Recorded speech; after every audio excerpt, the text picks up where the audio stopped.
बोल सियापति रामचंद्र भगवान की। प्रभु श्री राम लंका विजय की तैयारी में है। इसके लिए उन्हें शिव का आशीर्वाद चाहिए।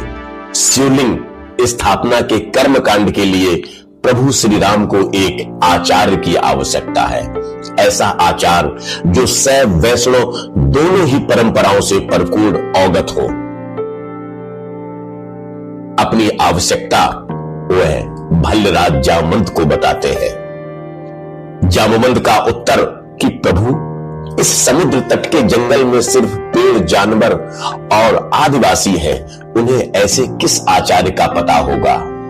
राम ने कहा, आचार्य तो चाहिए ही। फिर राम को जो आचार्य मिला और उसने जिस विधि विधान से शिवलिंग की स्थापना के समस्त कार्य पूरे कराए, उससे ही श्री राम का लंका विजय अभियान सफल हो पाया। वह आचार्य कौन था और उसने राम से क्या दक्षिणा मांग ली, इसे जानने के लिए वीडियो पर अंत तक बने रहिए। और यदि चैनल को सब्सक्राइब नहीं किया है तो कृपया इसे सब्सक्राइब कर दीजिए। यदि राम भक्त है तो कमेंट्स में जय श्री राम लिखना न भूलें। भगवान श्री राम ने जब रामेश्वरम में शिवलिंग की स्थापना की, तब आचार्यत्व के लिए रावण को निमंत्रित किया। रावण ने उस निमंत्रण को स्वीकार किया और अनुष्ठान का आचार्य बना। रावण त्रिकालज्ञ था। उसे पता था कि उसकी मृत्यु सिर्फ श्री राम के हाथों लिखी है। वह कुछ भी दक्षिणा मांग सकता था, पर उसने ऐसी क्या विचित्र दक्षिणा मांगी जिसे आज हम लोग इस रोचक कथा के माध्यम से जानते और सुनते हैं। जिस तरह का प्रभु श्री राम को आचार चाहिए था, उसके विषय में जामवंत बार बार मनन करते रहे। आचार्य के लिए जो नाम उनके ज्ञान में आ रहा था, उसकी स्वीकृति सहमति की बात तो दूर, उससे आग्रह को लेकर भी मन में दुविधा थी। वह विश्रवा का पुत्र, पुलस्त मुनि का पौत्र और मैं का जमाता, परम वैष्णव, शिव भक्त, धर्म रीत नीत का ज्ञाता था, लेकिन शत्रु था। वह रावण था, जिस पर विजय के लिए शिवलिंग की स्थापना, पूजन अर्चन और यज्ञ होना था। जामवंत ने कहा, यह यज्ञ तो उसी के विरुद्ध है, उससे हम क्या कहेंगे। राम ने कहा, वही जो हमारी जरूरत है। रावण केवल शिव भक्त, विद्वान एवं वीर नहीं, अति मानववादी भी था। उसे भविष्य का पता था। वह जानता था कि राम से जीत पाना उसके लिए असंभव था। जामवंत जी को आचार्यत्व का निमंत्रण देने के लिए लंका भेजा गया। जामवंत जी दीर्घाकार थे। आकार में वे कुंभकर्ण से तनिक ही छोटे थे।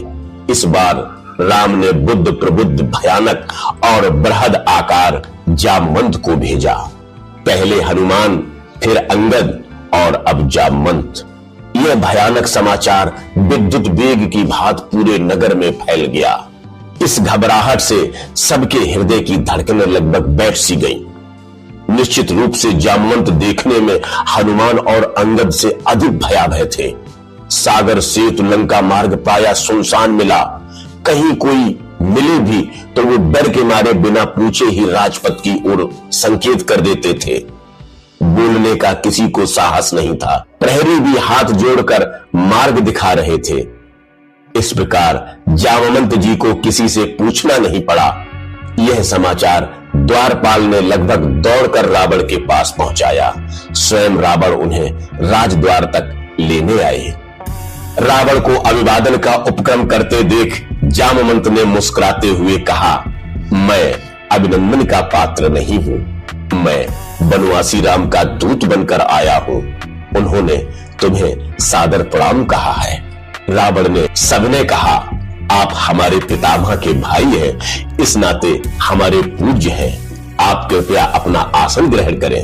यदि आप मेरा निवेदन स्वीकार कर लेंगे, तभी संभवतः मैं भी आपका संदेश सावधानी से सुन सकूंगा। जामवंत ने कोई आपत्ति नहीं की। उन्होंने आसन ग्रहण किया। रावण ने भी अपना स्थान ग्रहण किया। तदुपरांत जामवंत ने पुनः सुनाया कि बनवासी राम ने तुम्हें प्रणाम कहा है। वे सागर सेतु निर्माण उपरांत अब यथाशीघ्र महेश्वरलिंग विग्रह की स्थापना करना चाहते हैं। इस अनुष्ठान को संपन्न कराने के लिए ही उन्होंने ब्राह्मण वेदज्ञ और शैव रावण को आचार्य पद पर वरण करने की इच्छा प्रकट की है। मैं उनकी ओर से आपको आमंत्रित करने आया हूं। प्रणाम प्रतिक्रिया अभिव्यक्त उपरांत रावण ने मुस्कान भरे स्वर में पूछ ही लिया, क्या राम द्वारा महेश्वर लिंग विग्रह स्थापना लंका विजय की कामना से किया जा रहा है? बिल्कुल ठीक। श्री राम की महेश्वर के चरणों में पूर्ण भक्ति है। प्रहस्त आंखें तरेड़ते हुए गुर्राया, अत्यंत धूर्तता, अत्यंत धृष्टता, नितांत निर्लज्जता। लंकेश्वर ऐसा प्रस्ताव कभी स्वीकार नहीं करेंगे। मातुल, तुम्हें किसने मध्यस्थता करने को कहा? लंकेश ने कठोर स्वर में फटकार दिया। जीवन में प्रथम बार किसी ने रावण को ब्राह्मण माना है और आचार्य बनने योग्य जाना है। क्या रावण इतना अधिक मूर्ख कहलाना चाहेगा कि वह भारतवर्ष के प्रथम प्रशंसित महर्षि पुलिस्ट के सगे भाई महर्षि वशिष्ठ के यजमान का आमंत्रण और अपने आराध्य की स्थापना हेतु आचार्य पद अस्वीकार कर दे? लेकिन हाँ, यह जांच तो नितांत आवश्यक है कि जब बनवासी राम ने इतना बड़ा आचार्य पद पदस्थ होने हेतु आमंत्रित किया है, तब वह भी यजमान पद हेतु उचित अधिकारी है भी अथवा नहीं।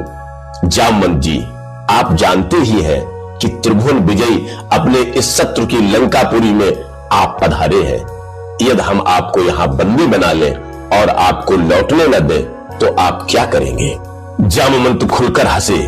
मुझे निरुद्ध करने की शक्ति समस्त लंका के दानवों के संयुक्त प्रयास में भी नहीं है, किंतु मुझ में किसी भी प्रकार की कोई विद्वता प्रकट करने की ना तो अनुमति है और ना ही आवश्यकता।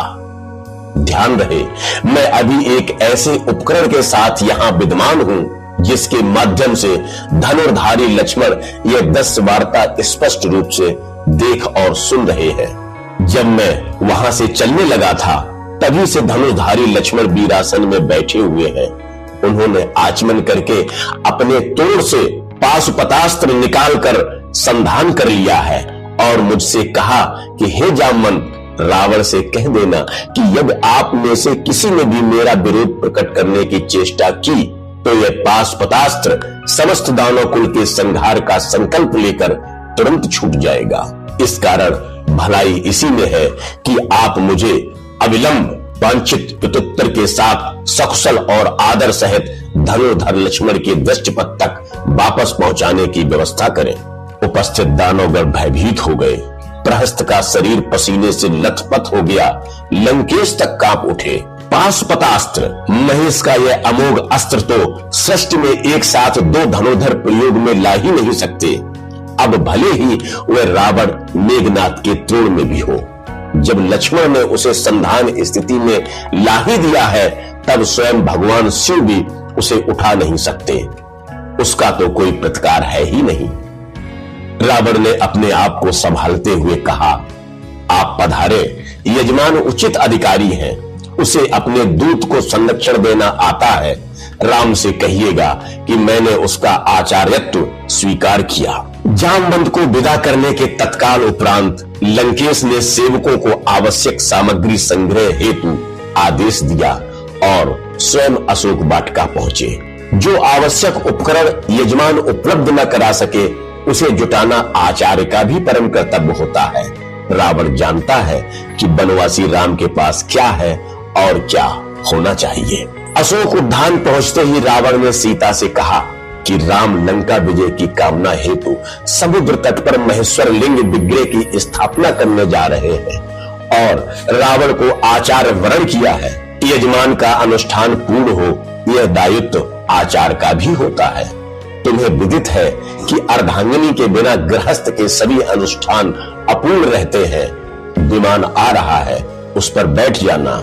ध्यान रहे कि तुम वहां भी रावण के अधीन ही रहोगी।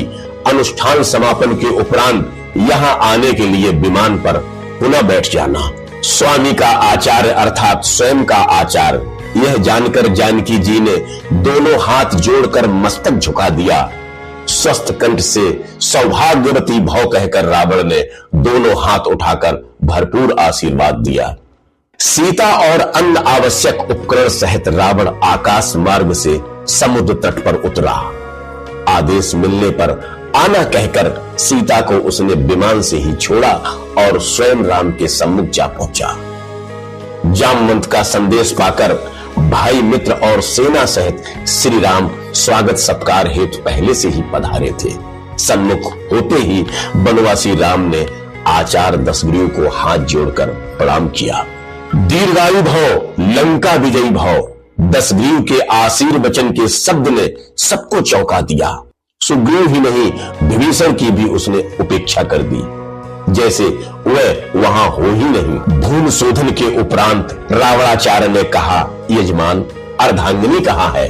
उन्हें यथा स्थान आसन दें। श्री राम ने मस्तक झुकाते हुए हाथ जोड़कर अत्यंत विनम्र स्वर में प्रार्थना की कि यदि यजमान असमर्थ हो तो योग्याचार्य सर्वोत्कृष्ट विकल्प के अभाव में भी अन्य समकक्ष विकल्प से भी अनुष्ठान संपादन कर सकते हैं।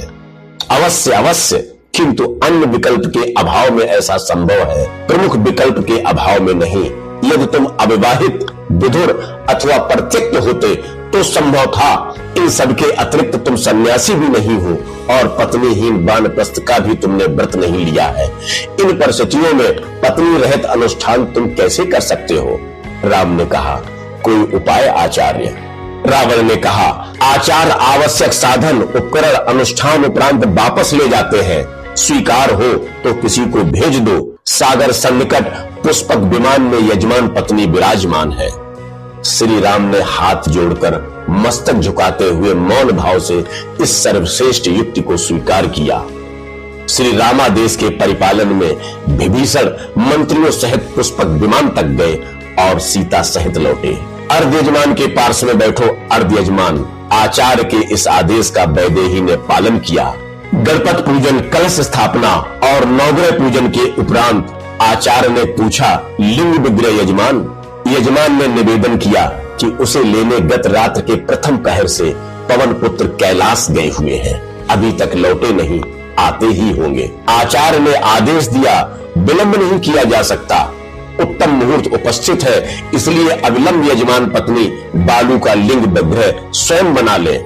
जनक नंदिनी ने स्वयं के कर कमलों से समुद्र तट की आर्द्र रेणुकाओं से आचार्य के निर्देशानुसार यथेष्ट लिंग विग्रह निर्मित की। यजमान द्वारा रेणुकाओं का आधार पीठ बनाया गया। श्री सीताराम ने ही महेश्वर लिंग विग्रह स्थापित किया। आचार्य ने परिपूर्ण विधि विधान के साथ अनुष्ठान संपन्न कराया। अब बारी आती है आचार्य की दक्षिणा की। राम ने पूछा, आपकी दक्षिणा?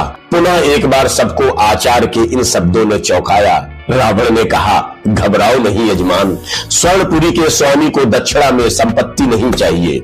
राम बोले, आचार्य जानते हैं कि उनका यजमान वर्तमान में वनवासी है, लेकिन फिर भी राम अपने आचार्य की जो मांग हो उसे पूर्ण करने की प्रतिज्ञा करता है। रावण ने कहा, आचार्य जब मृत्यु शैया ग्रहण करे तब यजमान सम्मुख उपस्थित रहे। आचार्य ने अपनी दक्षिणा मांगी। ऐसा ही होगा आचार्य, यजमान ने वचन दिया और समय आने पर उसे निभाया भी।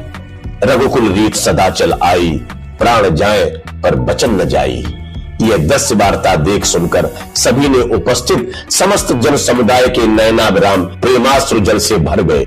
सभी ने एक साथ एक स्वर से सच्ची श्रद्धा के साथ इस अद्भुत आचार्य को प्रणाम किया। रावण जैसे भविष्य दृष्टा ने जो दक्षिणा मांगी, उससे बड़ी दक्षिणा और क्या हो सकती थी। जो रावण यज्ञ कार्य पूरा करने हेतु राम की बंदी पत्नी को शत्रु के समक्ष प्रस्तुत कर सकता है, वह राम से लौट जाने की दक्षिणा कैसे मांग सकता था। बहुत कुछ हो सकता था। काश राम को वनवास न होता, काश सीता वन न जाती, किंतु यह धरती तो है ही पाप भुगतने वालों के लिए, और जो यहाँ आया है उसे अपने पाप भुगतने होंगे। और इसलिए रावण जैसे पापी लंका के स्वामी हो सकते हैं, लेकिन देवलोक के नहीं। रामेश्वरम देव स्थान में लिखा हुआ है कि इस ज्योतिर्लिंग की स्थापना श्री राम ने रावण द्वारा कराई थी। वाल्मीकि रामायण और तुलसीकृत रामायण में इस कथा का वर्णन नहीं है, पर तमिल भाषा में लिखी महर्षि कन्नन की इरा रामावतारम में यह कथा है। आपको यह कथा कैसी लगी कमेंट सेक्शन में जरूर बताएं। जय श्री राम, जय बाबा ब्रह्मदेव की।